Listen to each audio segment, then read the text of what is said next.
Absolutely. David, it's really good seeing you here today. David Zinger, of course, one of the leading thinkers in engagement, and today talking about strengths.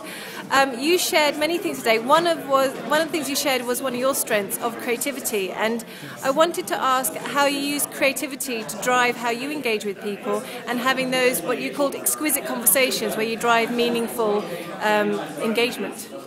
Creativity simply means by association. It's bringing two things together. So if you remember during the presentation, I took two ropes and brought them together. It's bringing one person and another person together is a very creative act.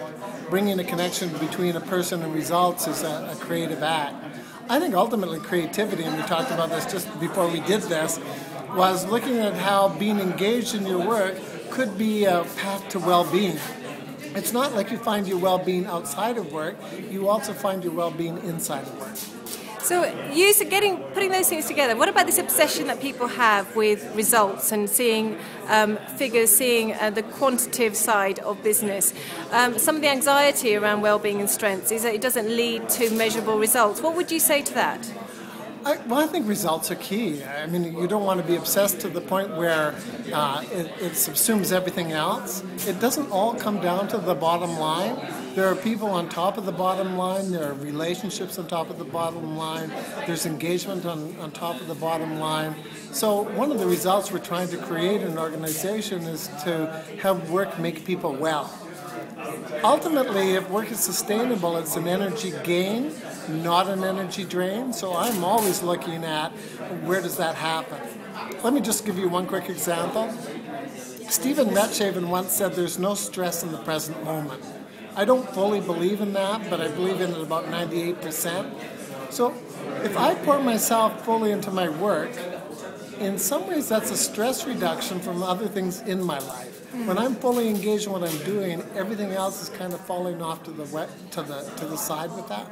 That's fantastic. And if you were to give one piece of advice that a team member or a leader could take to work tomorrow to make their engagement more meaningful, what would that be? If they didn't know what their strengths were, how could they quickly identify with what's going to make a difference? Well, I think taking an instrument like a strength profile is really valuable and worthwhile. But I think even just sitting down and thinking, what are you good at? What do you look forward to doing? What engages you while you're doing it? What do you look favorably after you've done it? Kind of the Marcus Buckingham questions, if you will.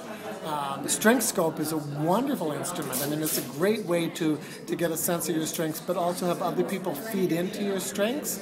And ultimately, I think looking at energy, one of the things I like about Strength Scope is the connection to energy. So what energizes you? What takes your energy away? And as we said in the workshop, what view is a waste of time? So don't just look at time spent at work. Look at energy derived at work, and ultimately to be sustainable, work must be an energy gain, not just an energy drain. That's fabulous. Thank you ever so much, David. Much appreciated. Thank you.